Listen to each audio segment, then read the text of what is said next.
Hi guys, and welcome to my YouTube channel. Today I'm going to be talking to you about the Hesi A2 vocabulary exam.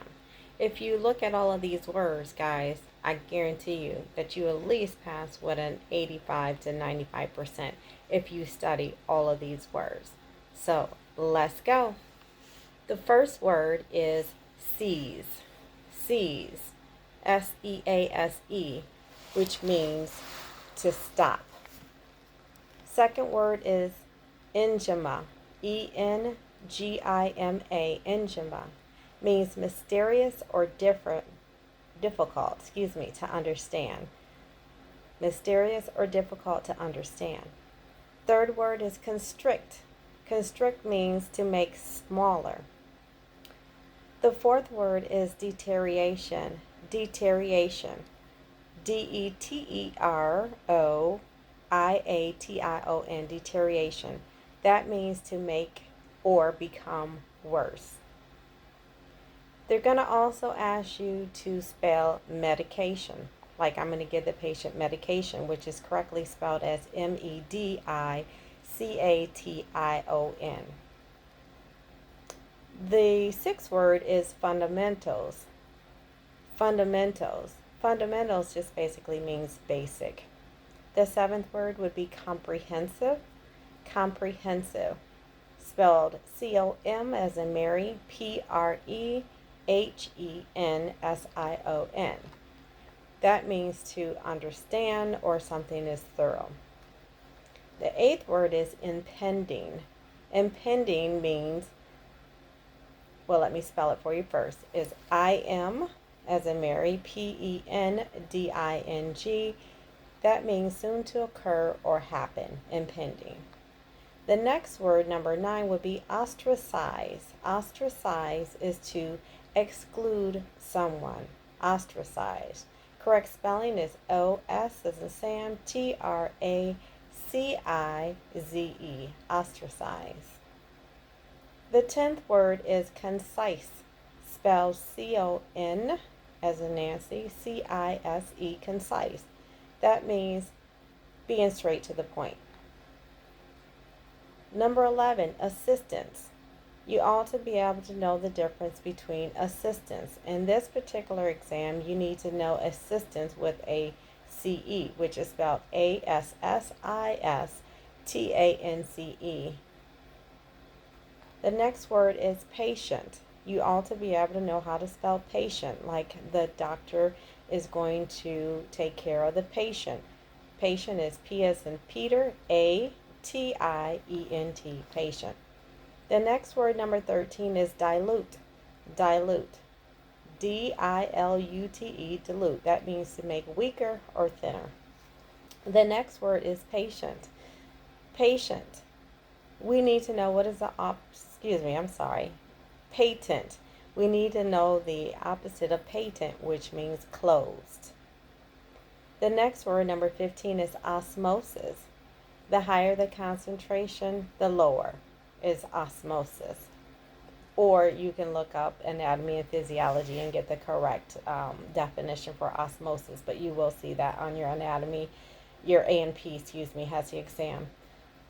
Number 16, the word is elevated. Elevated, that means to keep something up. So you want to keep your leg up, elevated. Number 17, the next word is flexion. Flexion is basically the bending of a joint. So they're going to give you an example of bending of a joint. The next word, number 18, is rigidity. Rigidity means the ability to change. That is spelled R-I-G-I-D-I-T-Y, rigidity. They're also going to throw in some questions for your anatomy and physiology. Not a lot, but a few. And one of those words are anterior. Anterior means the front. The next word, number 20, is enough, which means is adequate. Number 21, the next word is impervious. That is spelled I-M as in Mary, P-E-R-V-I-O-U-S. Impervious means you're not effective. Destable. I can never say this word, but it's D as in David, E-S as in Sam, T-A-B-L-E. Again, D-E-S-T-A-B-L-E. And they will give you an example. The student was not well liked, and the answer would be distable. The next word, number 23, you need to know how to spell is prescription. Like the doctor is providing a prescription, that is spelled Prescription, prescription. Just know how to spell that. The next word will be residual. Residual. R-I-S as in Sam, I-D-U-A-L. And residual means what's remaining or left. Like the patient had a residual of 150 cc's of urine left in his bladder. Residual. The next word is ominous. Ominous, it means dangerous or bad. And ominous is spelled O-M-I-N-O-U-S, ominous. The next word used is supplement. Supplement, which is S-U-P-P-L-E, M as in Mary, E, N as in Nancy, T, supplement. That means to add to. The next word is prefer. Like I prefer something or I desire something. That's what that means. Vertigo is a sensation of movement. And vertigo is spelled V as in Victor, E-R-T-I-G-O, vertigo. The next word, number 29, is imply. I am as in Mary, P-L-Y, and that means consent or suggestion. Imply. You're consenting to something. The next word, number 30, is chronology. That means everything is in order. Chronology, which is spelled C-H-R-O-N-O-L-O-G-Y. Chronology. That's something in order. The next word, number 31, is excess, which is E-X-C-E-S-S. That means you need to do something, that means is something more or is something too much, which is excess. The next word is adhere. Adhere means to stick or bond it or an adhesive. Adhere. The correct spelling of that word is A-D-H-E-R-E, adhere. The next word, number 33, is justification. Justification means proving something is right. You're justifying something is right. Number 36, the next word is affect. A-F-F-E-C-T. That means the appearance of an observable emotion is effect. Number 37, the next word is insidious, which is spelled I-N-S-I-D-I-O-U-S. That means it's so gradual and it's not to become apparent for a long time. That is insidious. The next word, number 38, is labile. L-A-B as in boy, I-L-E, labile. That means changing rapidly and often, meaning your temperature is changing rapidly and often. And I do believe they use an example of that on the exam. The next word is latent, L-A-T-E-N-T, which is number 39. That means present, but not active or visible. That is latent. Nothing that's present, but or something that's present, but not active or visible. The next word, number 40, is predispose. Predispose, and they're going to use that as an example. So predispose, which is spelled P-R-E-D-I-S-P-O-S-E. That is to make more susceptible or more likely to occur. That is predispose. The next word, number 41, is prognosis, which is spelled P-R-O-G as in George, N-O-S-I-S, prognosis. That means anticipated or expected course of outcome. That is prognosis. And you will get that as an example as well. Number 42 is untoward, and I can never say that word. Let me spell it for you. Is U-N-T-O-W-A-R-D.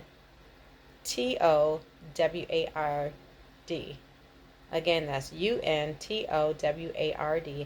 untoward, which is adverse, negative, or unseemly. That is the definition. So you will get a definition for that on the exam.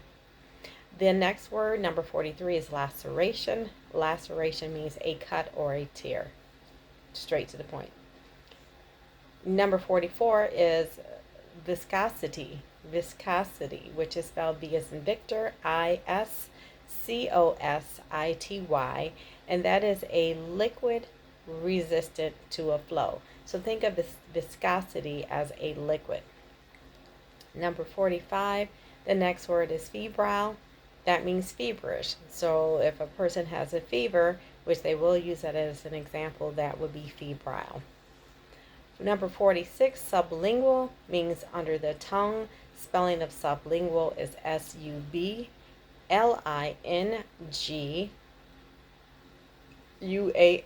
which means under the tongue, sublingual. Then you have convulsions. That means like a violent disturbance. And convulsions also like seizures. So convulsions, CON, V as in Victor, ULSION, means a violent disturbance. And I believe that's exactly how they put that on this exam. You also need to know what QID means. QID as in David means 4 times a day. Question number 48. And 49, expectorant, spelled EXPECTORATE, means to cough. Expectorant. You'll also see that on the exam.